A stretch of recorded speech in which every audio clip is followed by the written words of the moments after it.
पार्वती पते हरे हरे महादेव नमः पार्वती पते काशी विश्वनाथ भगवान की जय।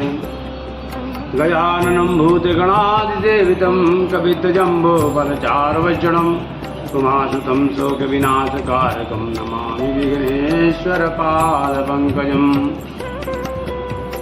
सेवानाचलयोगिपादनलिना द्वन्द्वानुकम्पावृता श्रीमद्भव्यसुदर्शनार्चरणात् संलब्धमन्त्रोत्रयम्। श्रीमद्वेङ्कटदेवसेवनरतं चतुर्ब्रह्मचर्यानुगं वन्देऽहं गुरुवर्यमस्य कमलाकान्तानितान्तोज्ज्वलम्। अस्मद्गुरुभ्यो नमः अस्मत्परमगुरुभ्यो नमः श्रीमते रामानुजाय नमः विभ्राङ्कुदासाय नमः श्रीमद्यामुने नमः श्रीमते षट्कोपाय नमः श्रीमते विश्वसेनाय नमः श्रीधराय नमः। ओम नमः पार्वती हर हर महादेव। ओम नमः शिवाय ओम नमः शिवाय हरे हरे भोले नमः शिवाय। ओम नमः शिवाय ओम नमः शिवाय हरे हरे भोले नमः शिवाय। ओम नमः शिवाय ओम नमः शिवाय। ओम नमः पार्वती पते हर हर महादेव। वागर्थाविव संविद्धो वागर्थो प्रतिपते जगता विद्रो वंदे पार्वती परमेश्वरो। ओम नमः संभवाय च मयोभवाय च नमः शंकराय च महेश्वराय च नमः शिवाय च शिवधराय च। यह श्री श्रावण मास है। श्रावण मास में प्रतिदिन पार्थिवेश्वर शिवलिंग का शिवलिंग बनाना और पूजन करना विसर्जन करना। तो आज पार्थिवेश्वर शिवलिंग बनाते हुए हम आपको सोमवार की व्रत कथा का वर्णन करेंगे, कथा सुनाएंगे। सोमवार व्रत सभी को करना चाहिए, इसके बारे में हम बताएंगे। बहुत सुंदर कथा है और कथा सुने और प्रति सोमवार को श्रावण महीने में और हर 12 महीने प्रदोष काल महाशिवरात्रि में व्रत पूजन शिव जी का अभिषेक यथाशक्ति करते रहें, क्योंकि प्रभु तो बड़े भोले हैं। तो शिव महापुराण अंतर्गत ये कथा आती है। शिवलिंग बनाते हुए हम आपको सुनाएंगे।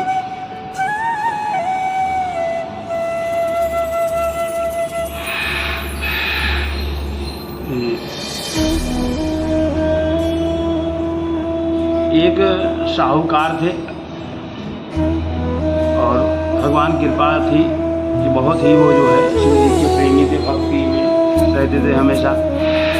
हर त्रयोदशी को सोमवार को व्रत करते थे, पूजन करते थे, अभिषेक करते थे। भगवान की कृपा से उनके घर में सारी चीज़ें थी, कमी कुछ नहीं था। बंगले, गाड़ी, व्यापार अच्छा, सब कुछ चलता था, सब बढ़िया ठीक ठाक था। काफ़ी दिन बीत गए, उनके पुत्र या पुत्री कुछ भी नहीं हुई। वो पुत्र के लिए दुखी रहते थे कि हमारे जाने के बाद ये सब कौन संभालेगा। और पत्नी भी दुखी रहती थी कि जब तक पत्नी को विवाह के बाद मातृत्व सुख नहीं मिलता तब तक वो जो है दुखी रहती है। वो भी जो है पुत्र के लिए दुखी थी, क्योंकि जब पुत्र होता है तभी जो है मातृत्व संपूर्ण होता है। इस प्रकार से जो है दोनों दुखी थे और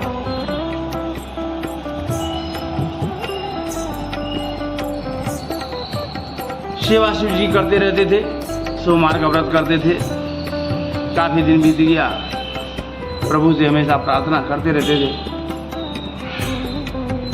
शिव जी एक दिन प्रसन्न हो गए और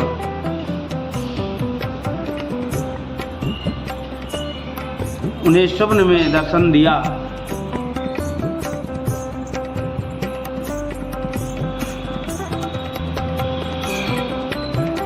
स्वप्न में दर्शन दिया कि ठीक है तुम्हारे पुत्र होगा। और भगवान जो है स्वप्न में दर्शन देकर बोल के चले गए।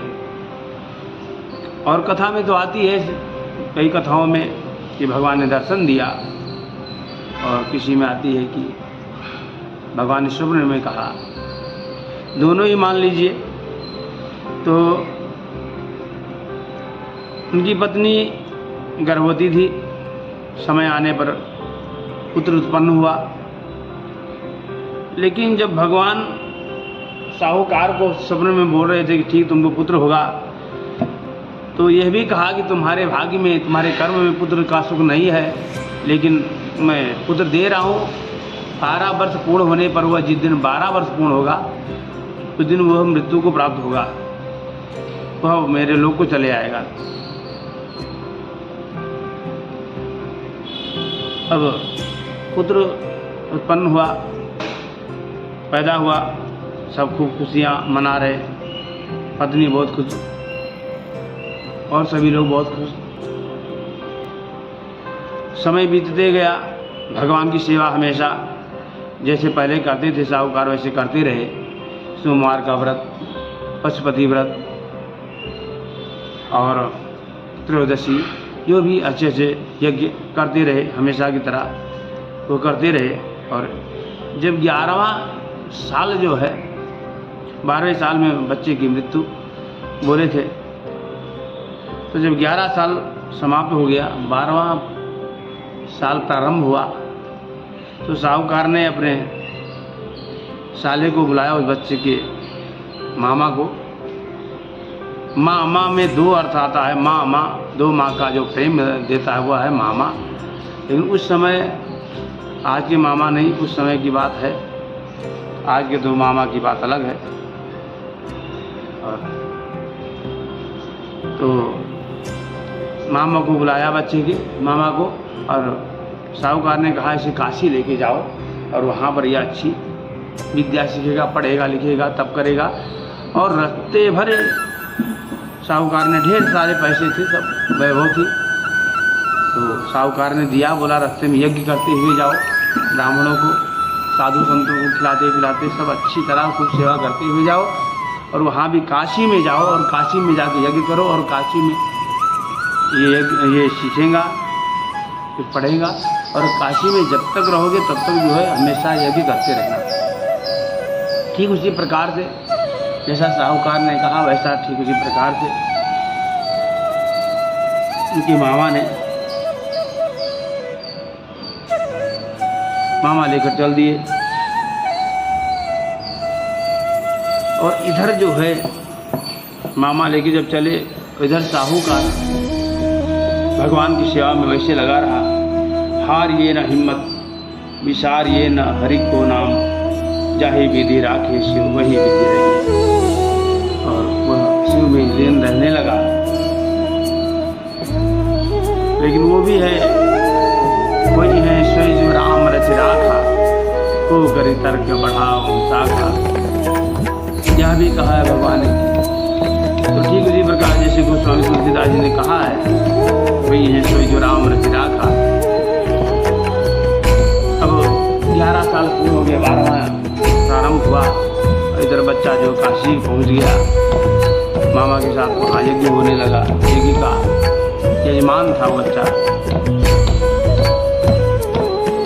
और यज्ञ इधर कर रहा है वहाँ पे। और यहाँ पर जो है, और शिव जी तो महादेव हैं, देवादिदेव महादेव। शिवलिंग पर बेलपत्र चढ़ा दें, भगवान प्रसन्न हो जाते हैं। शालिग्राम भगवान तुलसी चढ़ा दें, भगवान प्रसन्न हो जाते हैं। चढ़ाओ भगवान को और खाओ खाओ भगवान की प्रसाद। भूत भावन भोलेनाथ, काशी विश्वनाथ, महाकालेश्वर और ओम नमः शिवाय का जप करते रहता था हमेशा वो। ओम नमः शिवाय पंचाक्षर में इतनी शक्ति है कि जितना आप पाप किए सब जल जाता है। एक बार ओम नमः शिवाय बोलने पर इतना पाप जलाने की शक्ति है जितना तुम पाप कर नहीं सकते। हर हर महादेव एक बार बोल दिए आप तो शिव जी जो है एक बार हर हर बम बम हर हर महादेव बोलने पर शिव जी जो है सारे पाप काट देते हैं। और दूसरी बार हर हर बम बम बोलने पर शिव जी खुद को समर्पित कर देते हैं, आपके हो जाते हैं। और तीसरी बार यदि आप हर हर बम बम बोल दिए तो भगवान शिव ऋणी हो जाते हैं आपके। जिस तरह भागवत में कथा आती है बाल कृष्ण भगवान को यदि राधा कृष्ण को एक बार राधा कृष्ण बोले तो पाप कट जाते हैं और दूसरी बार राधा कृष्ण बोले तो वो आपके हो जाती हैं। तीसरी बार वो राधा कृष्ण बोले तो बोलने पर वह ऋणी हो जाते हैं। वैसे राम जी भी हैं, एक बार राम बोलने पर आपके सारे पाप कट जाते हैं, दूसरी बार राम बोलने पर भगवान प्रेम करने लगते हैं आपसे, तीसरी बार राम बोलने पर आपकी ऋणी हो जाती है। इसी प्रकार शिव जी भी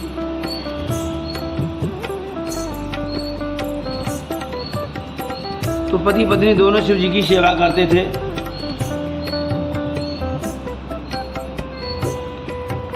और प्रार्थना करते थे, बोल बम का नारा है शिव ही एक तू ही शिव सहारा है। बोल बम का नारा है,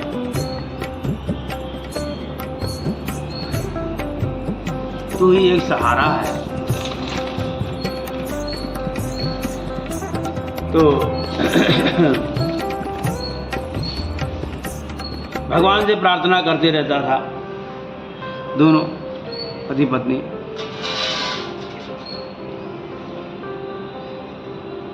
प्रभु अपने दर से मुझे ना हटाओ, प्रभु अपने दर से अब ना टालो।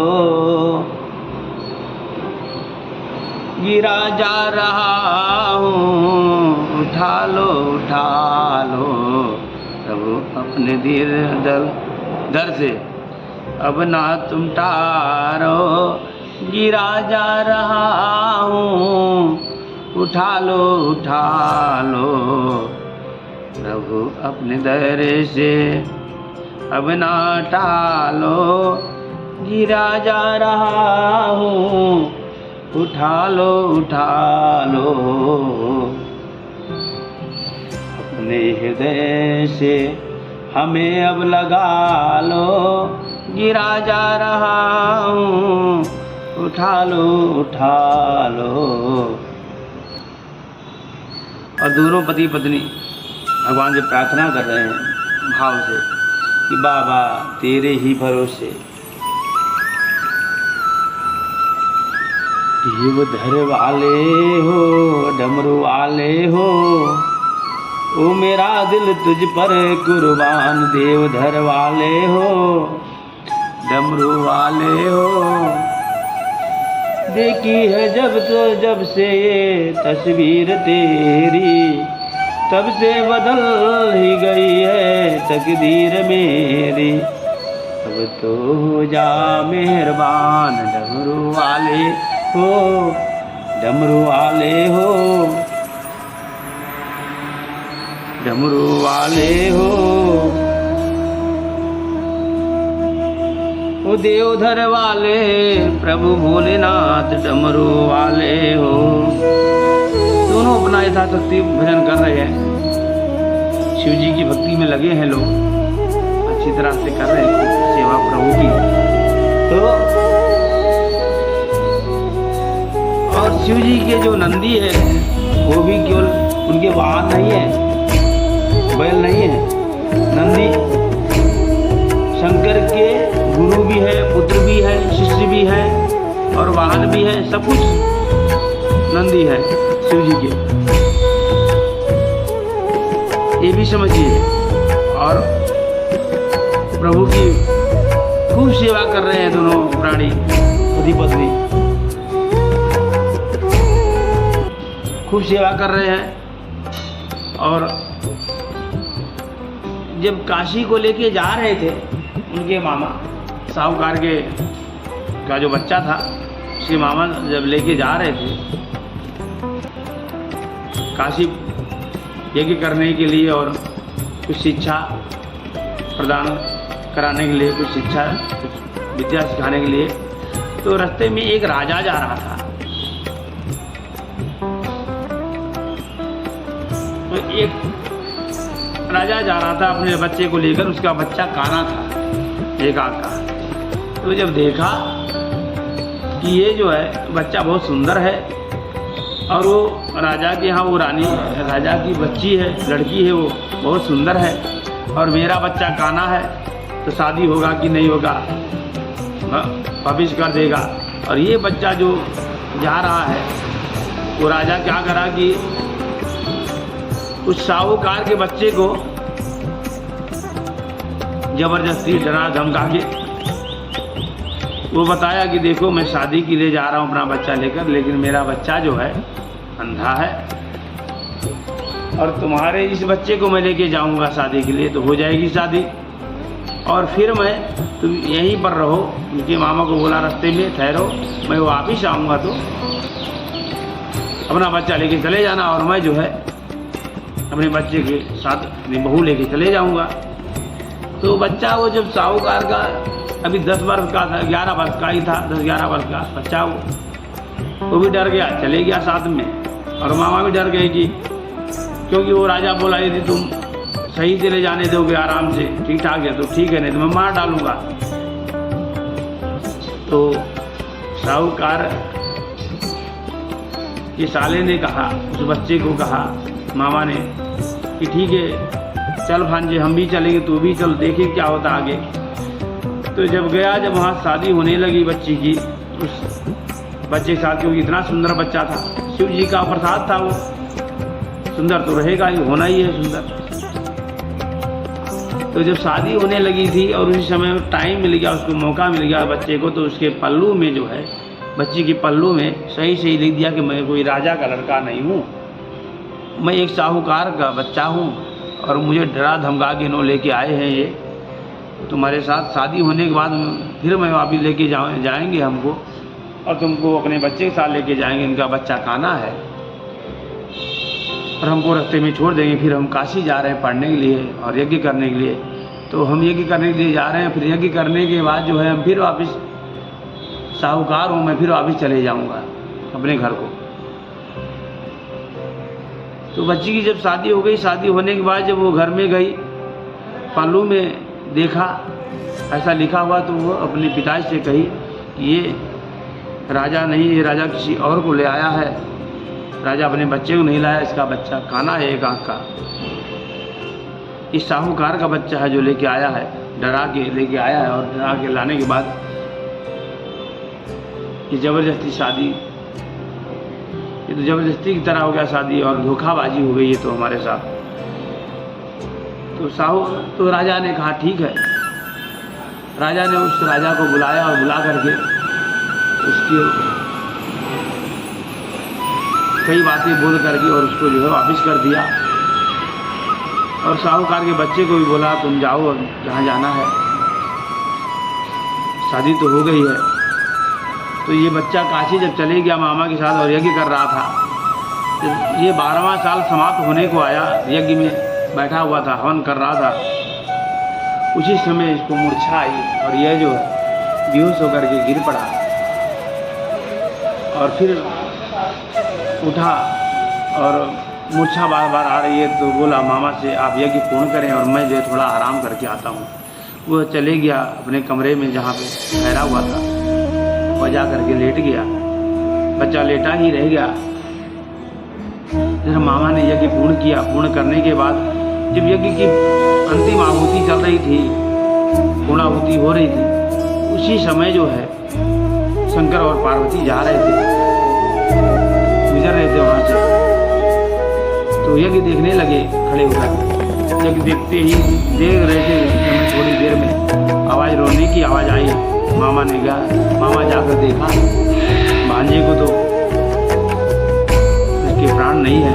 तो वह रोने लगा तो माँ पार्वती ने कहा कि आवाज़ रोने की, यहाँ यज्ञ हो रहा है और यज्ञ का मुख्य यजमान है और वो जो है चले गए, रो रहा है, क्यों रो रहा है? शंकर जी से जब पूछा पार्वती जी ने तो कहा कि यजमान तो बच्चा था, लेकिन वो तो मर चुका है, क्योंकि उसका 12 साल की ही आयु केवल मैं दिया था और अब वो हमारे लोक को जाएगा। यह बात सुनकर के माँ पार्वती ने कहा, नहीं नाथ, ये बहुत तकलीफ की बात है, क्योंकि मैं भी पुत्रवती हूँ। जिसका पुत्र होगा बहुत दुखी होगा। इसे 12 साल का जो आयु आपने दिया है, इसे और बड़ी आयु दीजिए आप। हे नाथ, जब माँ पार्वती ने जिद किया और प्रार्थना करने लगी प्रभु से, तो वही है सोई जो राम रचि राखा। प्रभु जो चाहेंगे वही होगा। प्रभु ने फिर जो है उसमें जान डाल दी। हर हर महादेव नमः पार्वती पते, काशी विश्वनाथ भगवान। उस पुत्र के अंदर जान डाल दी भगवान ने, शिव जी, और कहा यह यज्ञ कर रहा था, ठीक है। माँ पार्वती कहने पर उसे पुनः जीवन दान दिया, शरीर में प्राण डाल दिए और वो बच्चा खड़ा हो गया। हर हर महादेव बोलते हुए वह खड़ा हो गया और यज्ञ की पूर्णाहुति में गया और फिर जो है यज्ञ का प्रसाद और चंदन भस्म सबको लगाया और शिव जी को प्रणाम किया। और अब वहाँ जो है मामा को मालूम था 12 वर्ष पूर्ण हो गए, अब चलना चाहिए। अब वो वापस घर को आने लगा। उसी समय वह रास्ते में वो राजा का महल भी पड़ता था। जब महल पड़ता था तो आते हुए जब राजा की लड़की ने देखा तो समझ गई कि ये वही है। देखी तो अपने पिताजी को कहा, वो तो 12 वर्ष पूर्ण होने पर वो आ रहा है, क्योंकि वो बच्चा जो है उसमें पूरा लिख दिया था 12 वर्ष के बाद मैं वापस आऊँगा नहीं आऊँगा, भरोसा कम है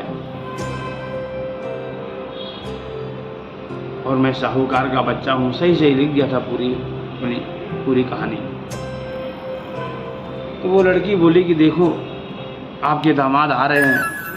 राजा बहुत प्रसन्न हुआ और आके प्रणाम किया और उस बच्चे को कहा कि यह मेरी पुत्री है, यह आप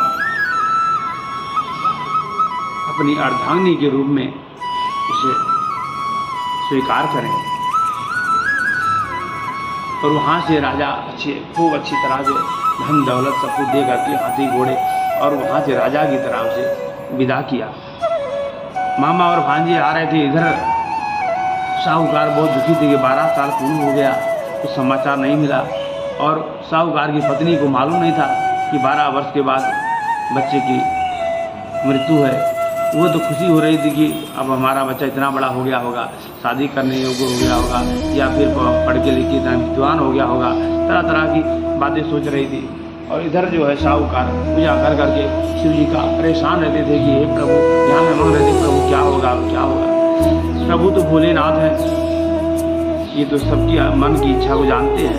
और भगवान ने उसे पुनः पुत्र प्रदान कर दिया। जो आज वह पुत्र जो है पुत्र का दर्शन करके साहूकार से बहुत खुश हुए। और इस तरह सोमवार का व्रत कथा है। सभी लोग संपूर्ण श्रावण मास सोमवार व्रत करें। संपूर्ण श्रावण मास में जितने सोमवार है व्रत करें, पूजन करें। बाकी वे शिवलिंग बनाएं और प्राण इकट्ठा करें इसमें और पूजन करें, अभिषेक करें। यथाशक्ति बेलपत्ते, दूर्वा, दूध, दही, धतूरे के फूल, आग की माला, आग के फूल जितना हो सके सब चीज़ अर्पण करें भगवान के और संपूर्ण फल प्राप्त करें भगवान के। जीवन में जो भी दुख है सब दुख दूर हो जाएंगे और भगवान शिव जी की असीम कृपा उनके ऊपर बनेगी। ओम नमः शिवाय। हर हर महादेव। काशी विश्वनाथ भगवान की जय। अब शिवलिंग बन गया है। अब हम पूजन की तैयारी करेंगे और पूजन और अभिषेक करेंगे रुद्री से। अब आगे की कथा और आगे का हम फिर कल बनाएंगे, तो फिर कल आप उस कथा सुनाएंगे, शिव पुराण कथा। और इसी पर हम यदक्षणम पदम तो मात्रा ही चैन तत्सर्वं क्षमतां देव काशी विश्वनाथ नमस्ते। हर हर महादेव।